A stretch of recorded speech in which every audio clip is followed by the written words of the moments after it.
Good morning, everyone, and welcome to our weekly Wednesday morning dose of entrepreneurialism. This is 1 Million Cups. You found us. Thank you for joining us. We are an organization that gets together once a week, launched and spirited by the Kauffman Foundation.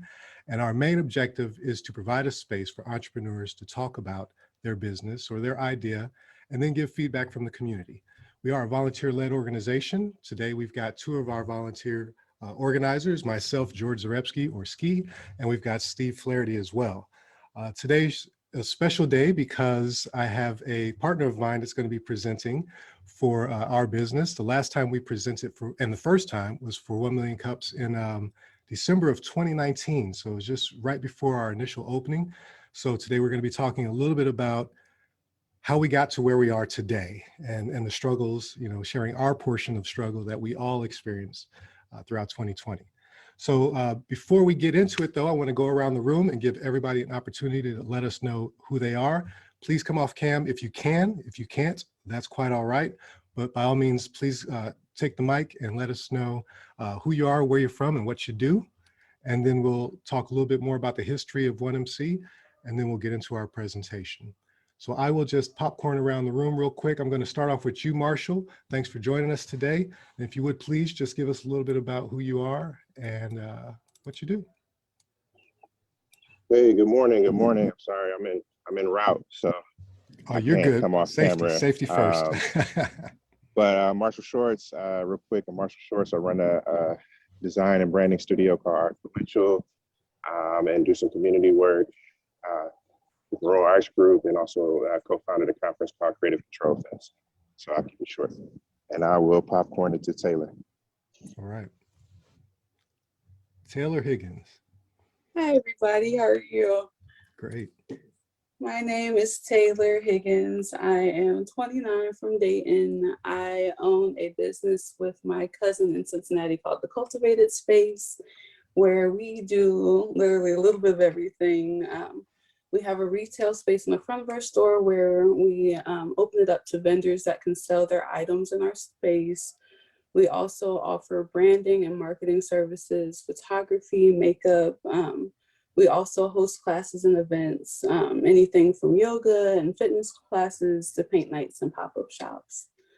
So that's a little bit about me. I've known Lauren, oh gosh, since, probably the second, third grade. It's been a while. But it's been a long time. Yes, yes. It's good to see you. And I am going to popcorn. Yes, yes. I'm going to popcorn to Paisley. I am not going to get on camera because it's 6 a.m. here and I brought out a band to support LoLo. But I'm Paisley and I have a self-care brand, and I just encourage women to create spaces to nurture and take care of themselves. So. Awesome, thank you. Hey, Paisley. All right, I'll push it on over to Nikkei. Hello, good morning, everyone. My name is Nikkei Willis. I co-founded the Columbus Trade Lounge with my husband, who is also on the line, so we might say some of the same things. But we're a local organization here in Columbus, Ohio, that teaches specifically the urban community how to invest and trade in the foreign exchange and cryptocurrency markets. Thank you for having me. Awesome, thank you, Nikkei. And Tiandre.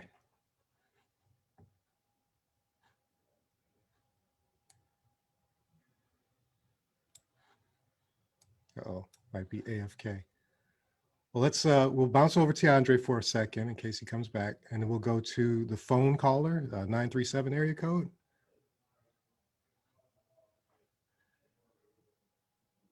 Hey, can you guys hear me? Yes. I'm actually just here to support Lauren, but I'm at work right now, so I can't talk much. My name is Jayden. No problem. Thank you so much for listening in. Thank you for the support. All right, let's bounce back to Tiandre, and if he's not there, we'll just keep it moving. It's all right.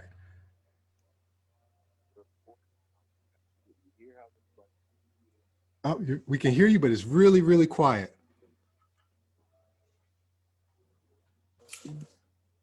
Okay. This might be a little bit better. Yeah, we can hear you good now. All right, great. So I'm Tiandra Willis. I'm CEO and co-founder of Columbus Trade Lounge. We operate right here in Columbus, Ohio. You heard my wife. Honestly, the Columbus Trade Lounge is as great as it is because of what she does in the background. As you can tell, she said everything I need to say.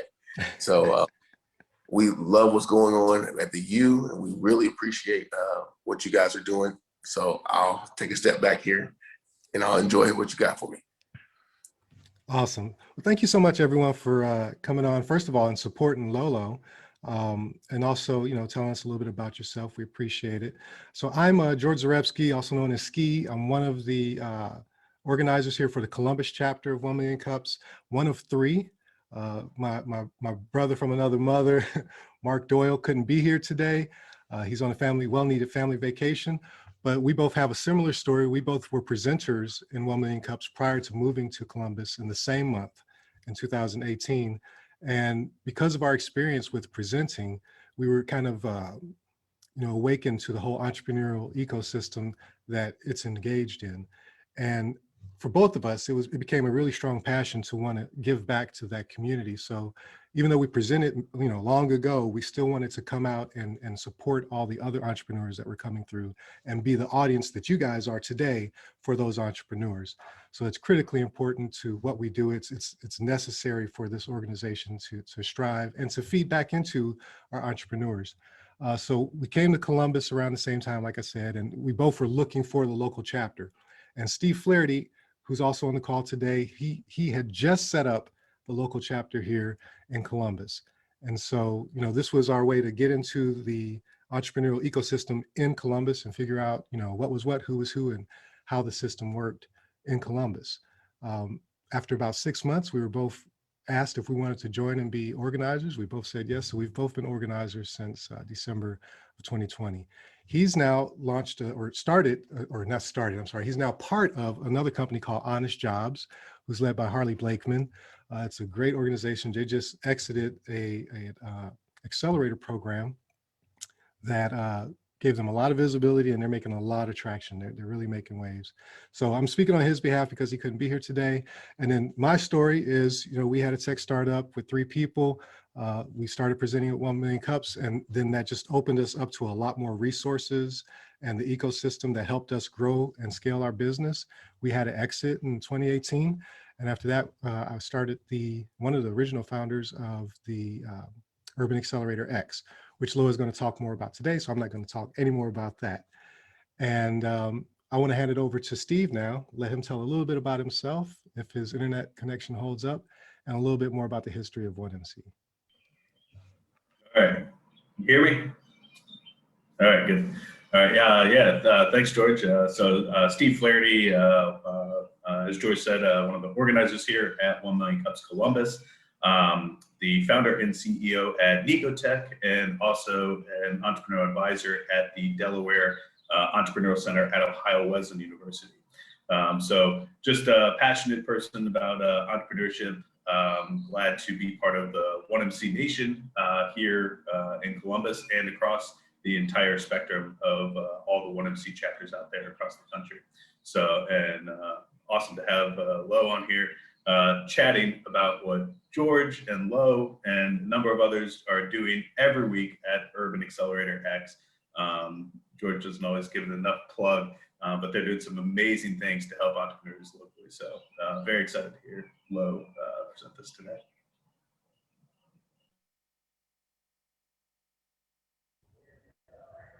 Ski, you are definitely on mute. Oh, sorry. I thought everybody was just going to read lips at this point. Sorry about that. But yeah, so without further ado, thanks, Steve. And I'll turn it over to Lo. The floor is yours. All right, so I'm hoping you guys can hear me. I'm in our studio, but we have multiple people in our studio right now. So you guys will be able to see how it works. Okay, awesome. So I am going to go ahead and get started because the historical thing about 1MC is that you have 6 minutes to present your business. I did not time this, so I have no idea if it's going to be 6 minutes, but but we're gonna see. So I'm gonna go ahead and share my screen. I prepared a presentation, and then I'm really looking forward to hearing everyone's feedback and questions after the presentation, because that's really what this is about. It's not only to present what it is that we're doing at the U, but really to gather some information from everyone about how you all feel about some of these topics. So I'll go ahead and share my screen. And I'm hoping everyone can see all right. Can you guys see? Yep, looks good. Great. Okay, so what I want to talk about today has everything to do with something that we came up with called Ignite Week. So this is our baby. I'm going to talk about more about the U, Ignite Week, and then also about myself, and then the reason why we even created this idea. And so first I want to say good morning. I do have some rules. I don't think anyone does rules when they get on here, but I'm gonna go through some rules. So my first rule is throughout the presentation, don't be alarmed. You're gonna see funny hashtags or like culture tags. So these are like hashtags that oftentimes people like growing up Black, like your parents might have said, or you might have used with your friends. So just laugh at them and then steal them if you want. And then second thing is write down any questions or comments that you have, because I would love to engage with you guys towards the end. And so today I'm going to introduce this themed week. So it's a concept that we came up with, and I'm going to talk about the reason why we came up with this concept while also diving into like our day-to-day. So first, let me explain. So here's one of the first tags. I ain't one of your little friends. So my name is Lolo, and I am the CMO of Urban Accelerator X, but we also go by the U, just like I go by Lolo. So we started the U in September of 2019, and I'll explain why. But we are technically an entrepreneur support organization. We're located in the heart of Columbus, Ohio. Our main focus is to provide a safe space where urban entrepreneurs can get tools, resources, education, but our whole goal is to build sustainable businesses above systematic barriers that are often had when we're dealing with our demographic. So when we refer to urban businesses, what we mean, because that's such a broad term, we focus on small businesses, your mom and pop shop, like your corner store, but we also primarily try to market to Black and brown businesses. So these are entrepreneurs who are normally at a disadvantage or excluded from certain resources. And so, but we are not exclusive. Like we have serviced a lot of different businesses, whether you are Black or brown. We have dealt with so many different businesses. So we're not excluding anyone. We're just making sure that we're providing culturally competent experiences. So next, so let's get into why we decided to do this. So first of all, 8 out of 10 businesses ran by people of color fell within the first 18 months. So before it was like 36 months, and within the last 10 years, it's actually come to 18 months when 8 out of 10 of these businesses fell.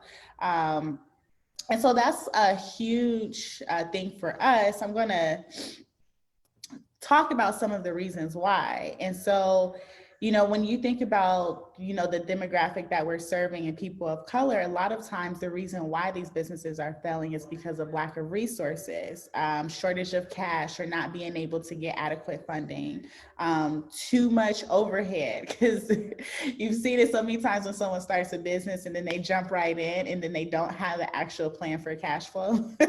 So I've been there before.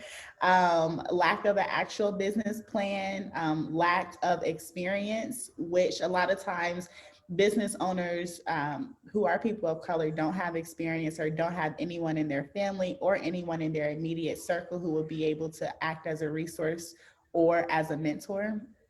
Afraid to get support, and then also failure to market appropriately. There's also a lot of other reasons. One I wanted to point out is also lack of delegation. And so oftentimes people of color, like, we get into this mindset of like, yes, we can do everything, or we the only ones who gonna do it right. So if y'all heard that, like, If you want something done, do it yourself, done right, do it yourself. And so these are a lot of the reasons why this is a statistic. 8 out of 10, that's 80% of the businesses that are starting are failing. And so that is a huge reason why we originally went into business and decided to develop this entrepreneur support organization. We felt like we needed to be a part of helping to build sustainable businesses. I even myself, this would be technically my third business, and so I decided to stop my second one. But my first one was a complete failure, and a lot of that was because of some of the things that I mentioned. But it had everything to do with I was afraid to ask for resources. I didn't have resources available to me readily. And then a lot of times when I went to go get resources, I felt out of place, or I felt like the information wasn't really targeted or didn't really match what it is that I was looking for. So basically make it make sense. Why is this even the case, right? So I kind of explained it, but just to really let you all know what our vision is, we envision a world where systematic oppression is not an obstacle for Black and Brown businesses. So we understand the importance of their success to the overall general economy. But basically, because of the fact that minorities are shifting as a whole into the majority, we as an economy are going to rely on these smaller businesses, these businesses that are ran by people of color, to be able to sustain and grow our overall economy. And so this is why it matters to everybody, whether you're Black, white, Asian, it doesn't matter, because in order for us as an economy as a whole to grow, we need each other. So our goal is to help foster the development of thriving, culturally competent entrepreneur support ecosystem.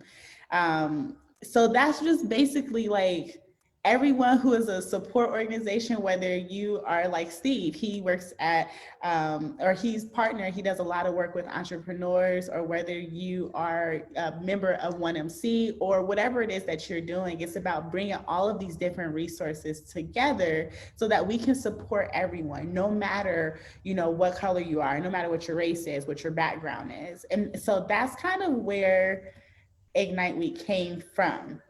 But I'm going to continue to talk about, give you some background about the U. So how we serve our community. So the first way that we serve our community is by what we call our lab studio.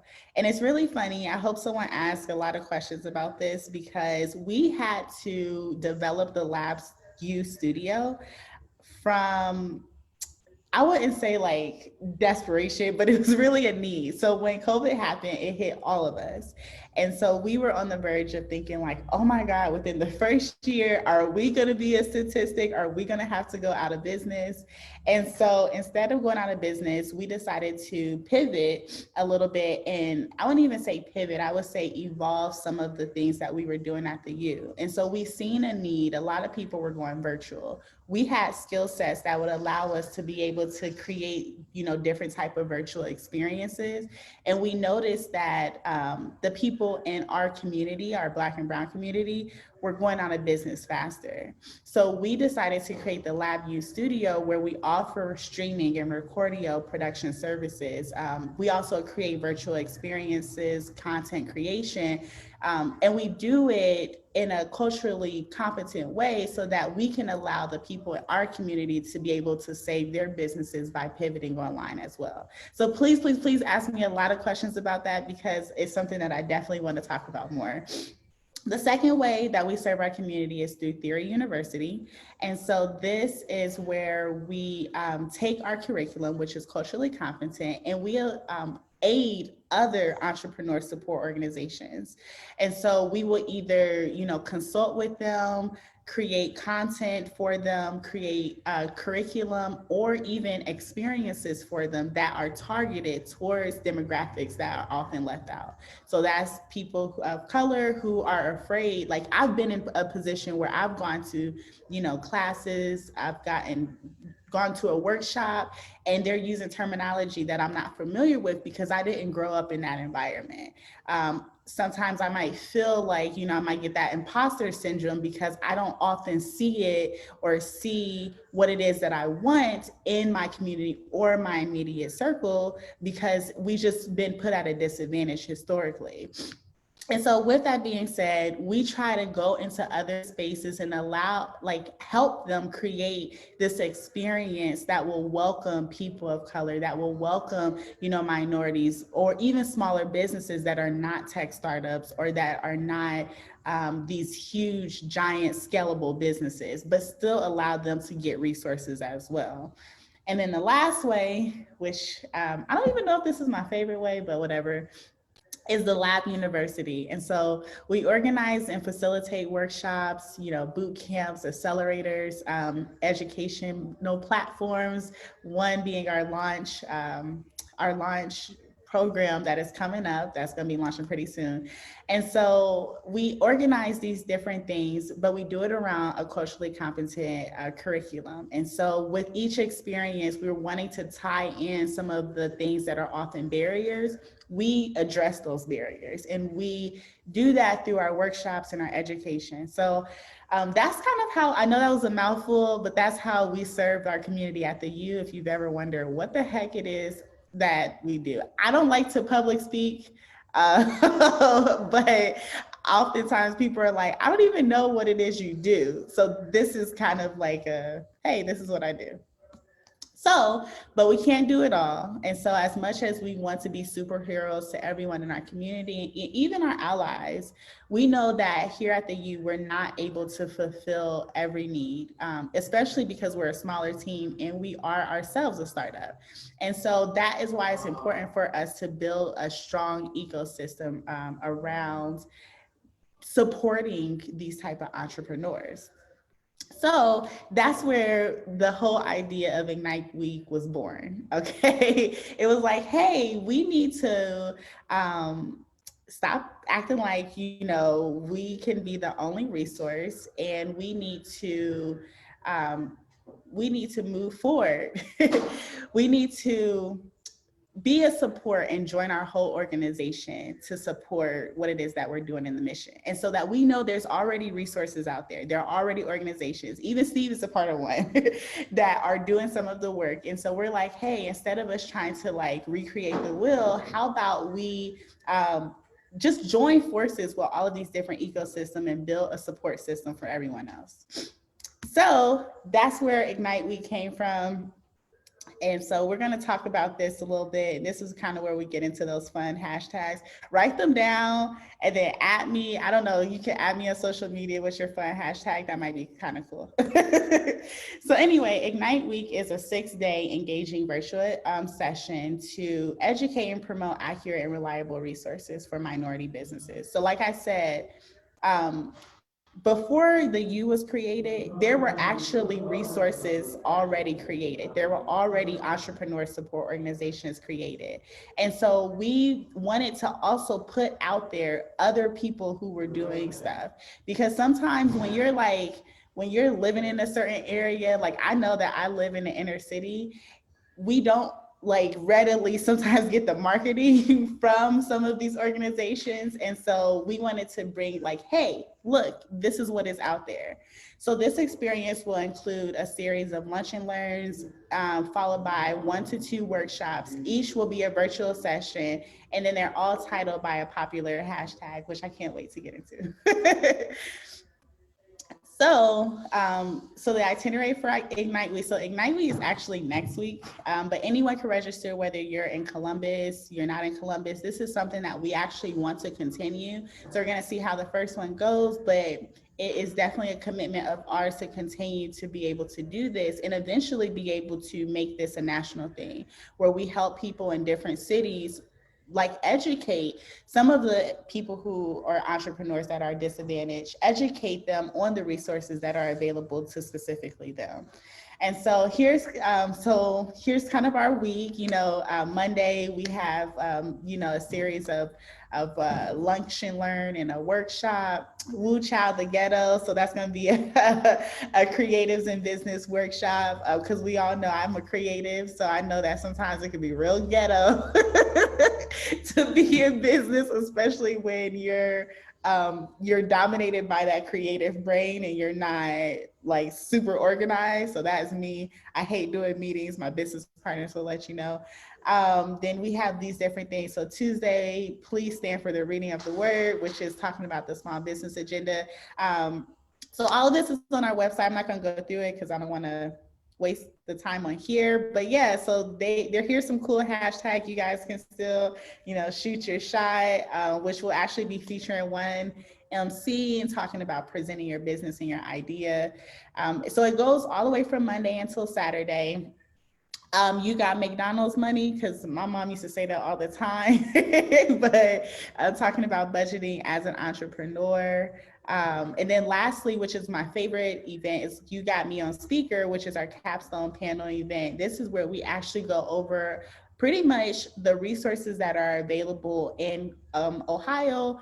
So like your surrounding cities like Columbus, Dayton. I'm from Dayton, so that's the reason why I said a second. But Cincinnati, Cleveland, Toledo, Akron. So a lot of the major cities in Ohio, but then also just making you aware of federally what resources are available. So even if you're not located in Ohio, you're still able to take up on something. And so lastly, so our goals for Ignite Week, we want to educate the resources, like I said, that are currently available to Black and Brown businesses. I think that it's easy to have that narrative of like, oh, there's nothing out here for us, there's no resources out here for us, but that simply isn't true. And I don't want to offend or do anybody disservice by pushing that narrative. There's so many things that are out here. We just have to make sure that we're getting it in front of people and we're giving people access to it. And so that's that's a huge goal for us. Secondly, we want to provide education that will allow minority businesses to access tools that they often shy away from. And so think about when a lot of people first started business. I know we've all had a cousin, uncle, brother, mentee who thought about starting a business, and you want to skip those steps of getting an accountant. You want to skip those steps of getting, an attorney, because you're like, I can't afford it. But then those are oftentimes the things that actually put you out of business. And so we do want to provide educations about tips that you can do on your own, tools, different resources, and then also put you in front of people who actually are pretty affordable, or who will even give you, automated systems to help you with your business. And then lastly, to learn about our Urban Launch School, which is launching April 19th. So this is like our first, I would say, hybrid program that we've had, that's going to be on an ongoing basis. And it literally helps entrepreneurs take their business from an idea all the way through to launch. And so that's why it's called the Urban Launch School. So that's about us. That's about the you. That's about myself. I have two amazing partners, which I'm like, I don't know if we're being incognito right now, so I'll let them talk about themselves. But this is about, Ignite Week. This is about, expanding the resources that are available to businesses that are owned by Black and Brown people, and then creating an ecosystem. So wherever you are, I'm in Columbus, I'm doing my part here, but wherever you're located, being able to be a part of that ecosystem that supports these businesses, because we're looking at a case where we're going to need them, and the next generation is going to need these minority-owned businesses. So, and then you could go to the website, theucbus.com/Ignite Week, or you could just go to our website to learn more about us, to learn more about the week, and to learn more about the work that we're doing. So I'm pretty sure that was over 6 minutes, but I don't think it was that much. But I'm going to open it up. I'm going to pass it back to Ski. So yeah, thank you. Thanks, Lolo. Yeah, just a few minutes, but that's okay. You got the hookup, so it's cool. You got a few extra minutes. So that was a lot. Thank you so much for putting this together and sharing it with the community. I do want to ask real quick and kind of bring it back to last year. You talked about it just briefly, but would you mind sharing a little bit more about, COVID? What happened? What was it like? How did you guys, we decide to keep the brick and mortar, right? To stay in business and keep pushing through. And how did we make it through? Can we share a little bit more about that? Yes. So with COVID, it took a lot of meditation and prayer. But okay, so when we originally went into COVID, we were a fresh business. We just had launched. We did our first boot camp. We had just rolled out our programming, and a lot of our events were in person. And so as we started to go through, we started to go through the reality of like, oh, we are shutting down. Oh, okay, we are not able to do in-person events. Oh, so we have to change all of our programming and then trying to shift into being, like online. It was all an adjustment for us. So Ski was, my partner at the time. Well, he's still my partner, but so we decided like, hey, what are some things that we're good at? And so we did have the conversation about closing the doors, about getting rid of the brick and mortar so that we can keep overhead low and continue to operate. It still was an ongoing conversation until the end of the year. So I don't want anybody to think like we took that off the table. It wasn't that easy. But one thing we did was we're like, hey, we tried to predict the future of what was happening with COVID. And the fact that, okay, we're in a pandemic. This is the first time that this has happened in our generation. How do we navigate? Okay, we're probably not going to be able to meet in person for a while. We're going to have to do things online. Well, how do we serve our community? Then we started to hear back from our community. A lot of people didn't have access to, strong internet, or didn't have access to be able to do the skills to do like a streaming service. A lot of people were going out of business. And so we started to survey these people, ask questions like, what are some of the things that you need? Oh, well, you don't have good internet at your house. So every time you do something as little as a live, you're dropping off, you're creating a bad experience. We're like, well, shoot, we know how to do that. We have fiber, fiber internet. And we have, like we're able to create these experiences. So me and my partner Ski talked about it. We're like, heck, let's do it.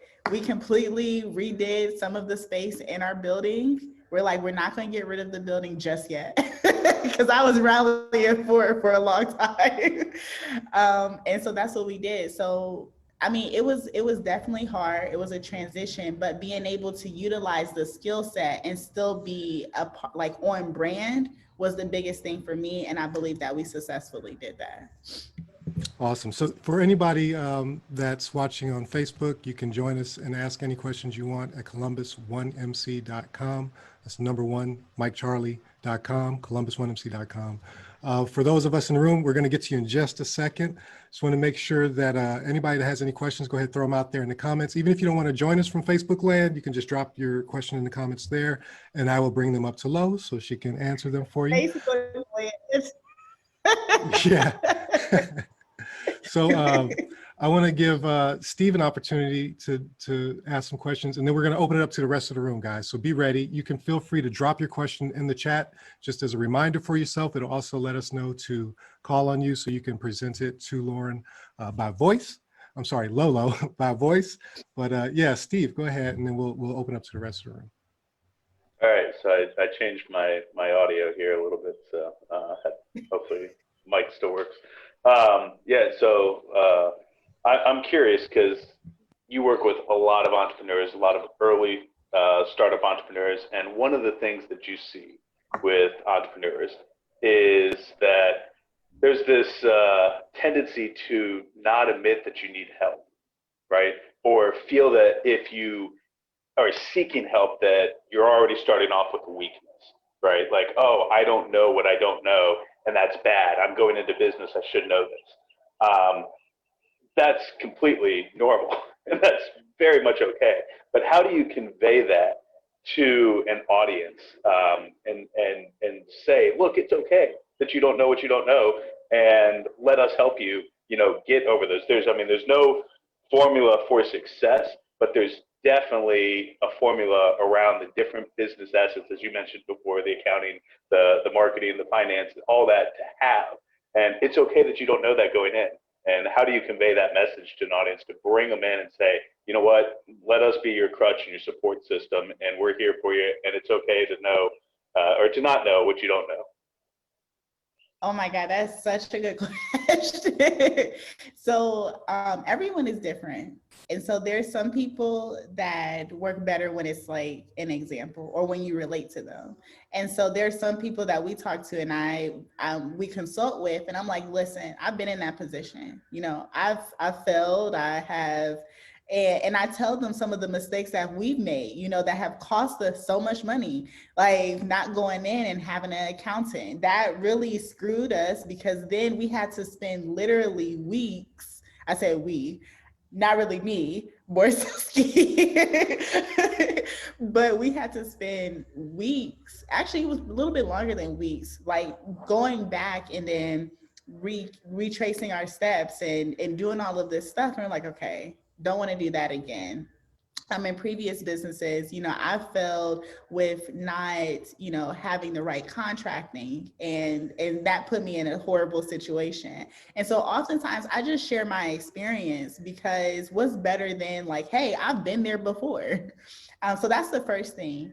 The second thing is just being able to actually introduce them. So like the whole Ignite week, there are a couple of the workshops that we are having where we bring in an expert who actually does it. So we're bringing in an accountant. Our accountant is amazing. Once it's scary to think of like, oh my God, I have to hire an accountant. But then once you're actually introduced to one and you have that conversation, then you realize like, oh wait, my needs could get met, and it might not be like out of my reach. It may not cost me thousands and thousands of dollars like I originally thought. She can literally create a system for you that you could do on your own until you're able to hire her full time. But that's something that if we don't have access to it, if we've even never been presented with it, we don't even think about that.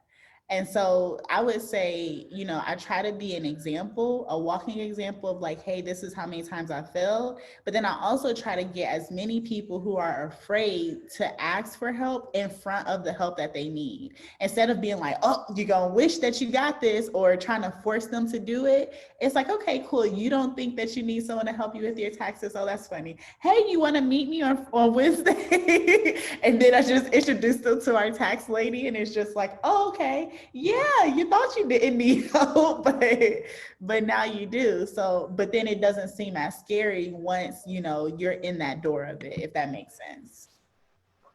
So I hope that answered the question. Yeah, well, yeah, no, completely. I mean, that's, fear, right? I mean, that's what we're faced with at every turn of entrepreneurship, is that, oh my gosh, this task is so daunting. And then once you get in it, you're like, oh, that wasn't that bad. Right, hindsight's always 20/20. So, and then so kind of trailing off of that, I mean, the worst thing that I hate here in business is, oh gosh, I wish I would have known that before I failed. Right, like there's so many resources out there, but a lot of times people find them too late. Right, and so what do you see as the gap? I mean, so there's these resources out there. There's the U. There's a number of community organizations and everything that can plug in, and you talk about creating an ecosystem where all this can occur, and the U is a hub for that, right? It's an outreach, for everything that's out there, and then plus bringing in the supplemental stuff that you guys have created to assist businesses, to assist people creating businesses, growing businesses. What do you see as still a component that's missing, or the most critical component that's missing from people? They can get access to resources, but is it capital? Is it just finding the knowledge? What do you see as the biggest component of the missing part of the ecosystem? I want to say code switching. And that's probably not an answer that's like, but it's like what? But I'll explain. It's not always that people don't have access to these things. It's really how the information is delivered. And you think about, how school was. There was this one way of learning when you go to school, and now we're learning that people learn differently. And so there's a lot less people with learning disabilities, but there's so many different ways to deliver the message now. We learn that people are visual learners. Some people learn just from hearing. Some people have to be active. And so it's the same thing when it comes to the actual resources and how it's actually delivered. And so I'll share an experience. This one time I went to, I'm not gonna say who, but I went to a workshop. And when I was in the workshop, mind you, I had already had a business. When I went to the workshop, they were literally using terminology I have never heard of in my life. Like, I was sitting there like, am I actually in business?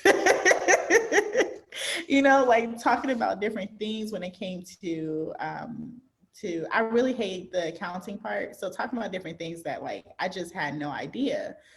But a lot of the people who were in the class had family members who had owned businesses, like they came from a long line of entrepreneurs.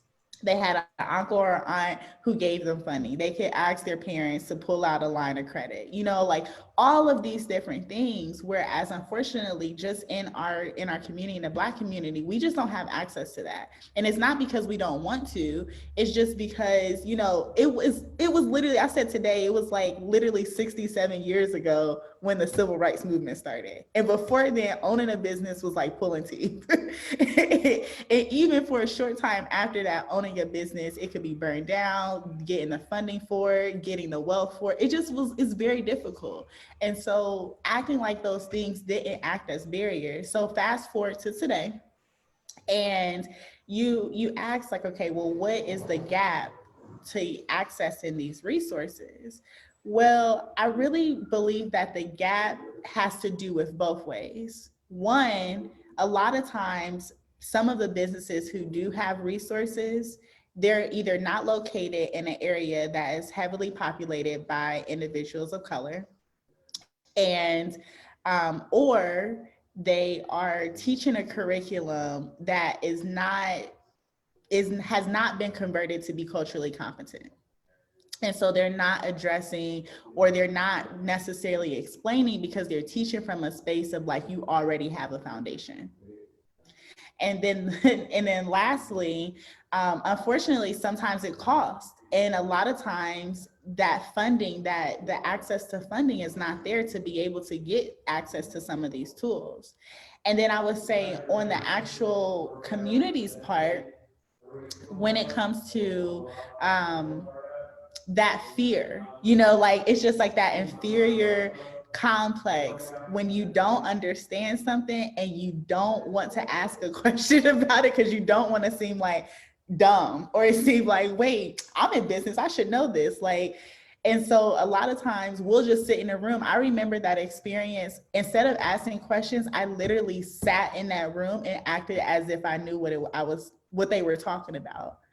And then I wrote down the terms. Now I did go and look them up, but just imagine how many people don't do that. How many people walk out of that room and they don't say anything because they have fear of being judged. And so that is the gap. That's why it's so important for us to do our part of just getting the information in front of you, but then also being able to get it in front of you that you can relate to it, that you can digest it, that you can understand it. And so, yes, like Nikkei said, they're teaching from a colorblind lens. So like she says, we take black and white information and we like to make it colorful. So yes, I hope I said that right. Yeah, I think you nailed it. We had a question from Taylor. Taylor, please go ahead and ask your question. Okay, so it might get a little lengthy just so that I can explain what I'm trying to say here. So first and foremost, this has been fantastic. When I saw your topic, I knew that I had to be here because it couldn't have come at a more perfect time.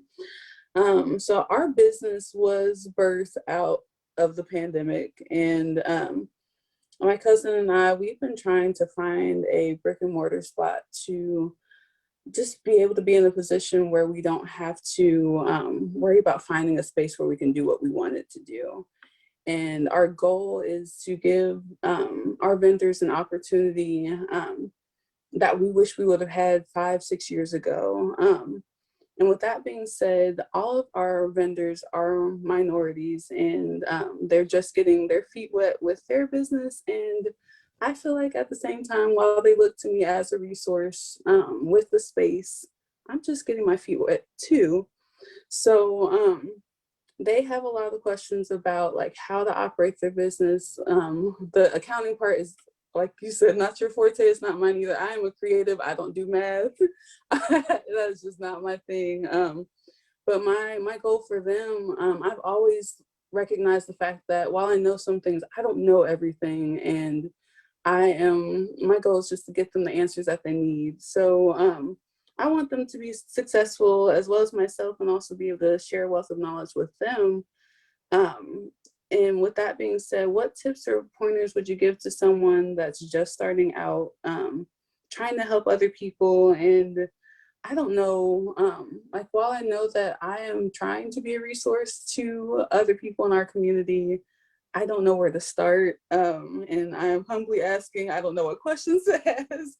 And I also don't want to feel like running a business is a chore, because it's supposed to be fun. It's supposed to be something that, I mean, we're giving people services, and I love what I do creatively, and also allowing people to collaborate and network in my space. It's just a beautiful thing. So I'm here beckoning for help. And I think that's where I am, just trying to figure out where to start. Awesome. Well, first, I'm so glad that you joined today, and thank you for, what you're doing. Like just taking that step out there, even though you're like, okay, I don't know everything, but you're wanting to be a resource and support this ecosystem. That means a lot.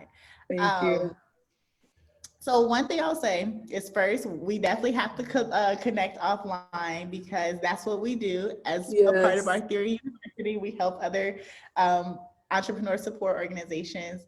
And secondly, I have been in that space. I remember when we first started, I struggled heavily with like this imposter syndrome, Yes. because I didn't know everything.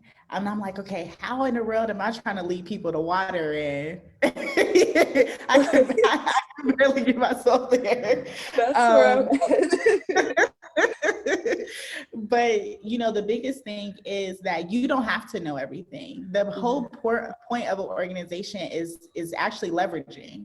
And so to be honest, a lot of people that work at some of the well-known entrepreneur support organizations don't even have a business. They don't even run a business. They've been an employee all of their lives. So think about that aspect. Like, how in the world can someone who's never owned a business teach other people how to run a business? That is very true. So the best thing is you have to lean on your community. You have to network with individuals who are experts in their areas. And one thing that, is one word of advice is that you are not going to know everything. You have to stick to your lane and do your lane very, very well. And that's it in your business. That's your only priority. And lean on everyone else for the rest. Get someone, if you don't know accounting, don't try to learn accounting and then teach it to someone else. Leverage someone who actually knows accounting. So that's my thing. And that's the advice that I will give. Once I got that into my mindset of like, wait, I don't have to be an expert in every area of business to be able to have this organization that supports entrepreneurs. You gotta like get that thinking in you. Like, wait, I don't have to be this expert. I just have to be good at creating this space, and then good at recognizing who needs to be in this space to support others. And then you go from there. Okay. Okay, perfect. Thank you so much. And we'll definitely connect. Yes, please, please. Thank you. Is there anyone else in the group that would like to ask a question? I think that was a great way to say it, Lo. I mean, so often we focus on everything that we have to do, right? And it's like, oh, I got to do this. I got to be the expert. I got to, and especially with you guys at the U, I mean, you don't have to do all that. You just create the space, the innovation, or the spot where innovation can occur, and create the opportunity for those connections to occur, and not necessarily have to execute on every deliverable itself, right? So, and that goes with with anything within businesses and every, we always focus like, oh my gosh, I gotta do this, right? And a lot of the times it's not fully executing on a deliverable necessarily. You just have to create the concept and the place where that can progress. So For sure. And real quick before, because I see that there's another question, but I did want to just real quick say, Taylor, on that point, also, I will say business isn't always fun. I've been super blessed with amazing business partners that make it fun. But there have been times that I've had to do stuff in the business that I don't necessarily care for. Like my business partners know I hate doing meetings. But there's been times where I have to do a meeting or I have to talk. And so it's not always fun, but when you have a mission that's greater than you, it makes it worth it. Paisley, did you want to ask your question? Any of the services you guys offer are available to businesses outside of Ohio, or do you need to be an Ohio-based business? So no, they're not. So some of the services are for individuals who are in Ohio, but a lot of those have to do with like, if you want to come in and use the actual studio. But mostly all of our services, we've converted to be hybrid. And so you could be anywhere outside of Ohio, and we're able to assist with that. So like, for example, we recently did a partnership with Rochester in New York. And so that was really dope to be able to be presented in front of them and then have the opportunity to give education on creating culturally competent experiences. And so, no, you don't have to be in actual Ohio. The only thing is, like, we know how Ohio, specifically Columbus, works. And so, but there will be times where we're like, hey, we're going to have to outsource for X, Y, and Z. But other than that, no, like, we welcome anybody. And actually, that is one of our goals, is to be able to service on a global level. So yes, eventually one day. Okay, that's so dope. Like, I am super interested, but also I live in a building where they're starting a yoga studio downtown or downstairs, and she's Black. And one of the things that was kind of disheartening is her launch has been pushed back so many times simply because she did not know that she had to build a bathroom. Even if there was already one available, it has to be inside of the gym. And she didn't know that, and that, little things like that, it's disheartening because my first thought is, she probably doesn't have the access to the resources that she would have needed to know something like that. And now she's paying rent for a place she can't hold any services at. So little things like that, but I just wanted to make sure that recommending you guys to people like her, that there will be things available that she could access. Yes, for sure. And we would love to consult with her. And then also that actually helps us because, we like to pride ourselves on being well connected or having our network game up there. So we go above and beyond and try to make sure, like, okay, who can we get you connected with? Okay, got you. I will definitely spread the word. I'm so proud of you. I remember a few years ago, you were wanting to help Black businesses, and it's dope to see how you ended up doing it. I'm so proud of you. I'm so happy you shared the link. I heard about this life. Yes. Awesome. Thank you, everyone. We're coming to the end of the hour, and we have a question that we ask at the end of every one MC. But I do want to encourage everyone, if you have more questions or you just want to chat, please reach out to Lolo. Do you have a slide with your contact info again? Can you pop that up while we ask the last question? So the last question we ask all of our presenters is, how can we as a community, the 1 Million Cups community, help you?